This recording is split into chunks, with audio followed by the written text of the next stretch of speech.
Bem-vindo ao Juiz Simples, o canal que descomplica o direito para você entender seus direitos e deveres de forma clara e prática. Aqui, o juridiquês vira a linguagem do dia a dia.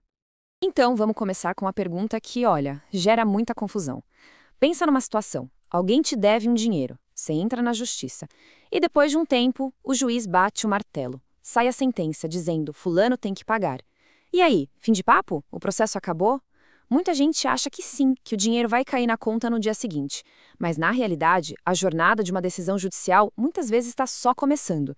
É exatamente esse caminho, o que acontece depois da sentença, que a gente vai desvendar hoje. Para a gente entender essa jornada, vamos seguir um mapa bem claro. Primeiro, vamos entender o que é a sentença e o que ela significa de verdade. Depois, a gente mergulha no famoso caminho dos recursos. Em seguida, vamos descobrir quando uma decisão se torna definitiva no momento-chave chamado trânsito em julgado. E, por último, a parte que todo mundo quer saber: como a decisão sai do papel e se transforma em realidade, na fase de cumprimento. Ok, vamos mergulhar nisso. A sentença não é o fim da guerra, mas, com certeza, é o fim da primeira grande batalha. No nosso exemplo da dívida, a sentença que diz que o devedor tem que pagar encerra a primeira e mais importante etapa do processo. Essa primeira etapa se chama fase de conhecimento. E o nome já diz tudo, né? Foi aqui que o juiz basicamente conheceu a história toda. Ele analisou os documentos, as mensagens, ouviu todo mundo e, com base nisso e na lei, decidiu quem tinha o direito.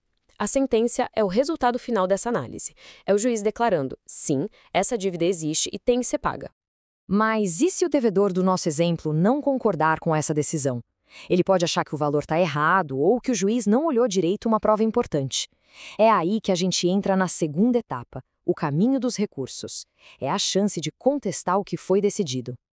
O recurso, falando de um jeito bem simples, é um pedido de revisão.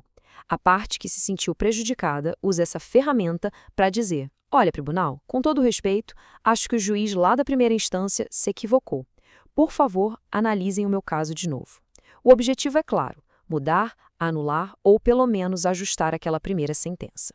É basicamente uma segunda chance para discutir a decisão. E aqui, atenção, porque essa informação é daquelas que valem ouro. Não dá para recorrer a qualquer hora. Existe um prazo. E para a grande maioria dos recursos na área civil, esse prazo é de 15 dias úteis. Perdeu esse prazo? Em geral, já era. Perdeu o direito de recorrer. Simples assim. Agora, quem é que pode apertar esse botão da revisão? A lei é bem clara quanto a isso. Primeiro, obviamente, a parte que perdeu, o nosso devedor. Mas não é só ele não. Imagina que o juiz mandou bloquear uma conta que era conjunta do devedor com o sócio dele, que não tinha nada a ver com a dívida. Esse sócio, como um terceiro prejudicado, também pode recorrer. E, em alguns casos específicos, o Ministério Público também pode. Certo? Então, o nosso devedor recorreu, o processo foi para o tribunal, que deu uma nova decisão, e agora? Dá para continuar recorrendo para sempre, de tribunal em tribunal? Vira uma novela sem fim? A resposta, felizmente, é não. Em algum momento, a discussão precisa ter um ponto final. E esse momento tem um nome importantíssimo no direito. Esse é o famoso trânsito em julgado. É o ponto final da discussão. A partir daqui, a decisão vira pedra. Ela se torna imutável. No nosso caso, quando a decisão sobre a dívida transita em julgado, não se debate mais se ela deve ser paga ou qual é o valor. Isso acontece ou porque a pessoa perdeu o prazo para recorrer, ou porque já usou todos os recursos que podia. A partir daqui, o direito está sacramentado. E com essa decisão definitiva em mãos, a gente chega na fase que realmente importa, né? O papel diz que a pessoa tem o direito de receber. Ótimo. Mas e o dinheiro? É agora que começa a fase de cumprimento. A hora de tirar o direito do papel e trazer ele para o mundo real. Esse ponto aqui é fundamental para a gente entender a virada de chave. Na fase de conhecimento, a pergunta era quem tem razão. No nosso exemplo, a dívida existe. Agora, na fase de cumprimento, a pergunta muda completamente. Como a gente vai fazer o vencedor receber o que é dele por direito?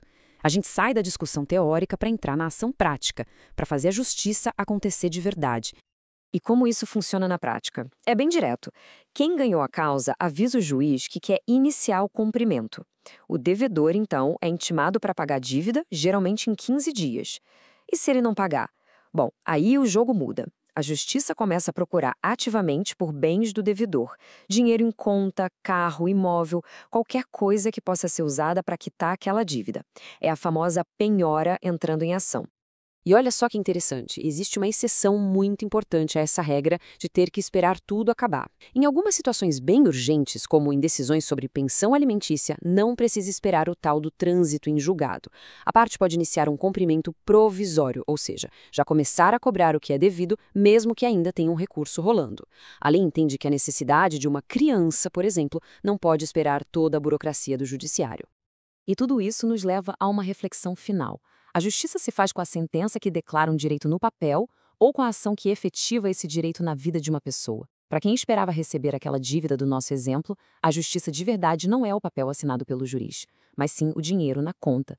Entender a diferença entre conhecer o direito e cumprir o direito é entender a busca do processo por uma justiça que não seja só reconhecida, mas que seja de fato realizada. Se esse conteúdo te ajudou a entender melhor o direito, deixa o like, compartilha e se inscreve no canal. No Jus Simples, a lei é para todos e a explicação também.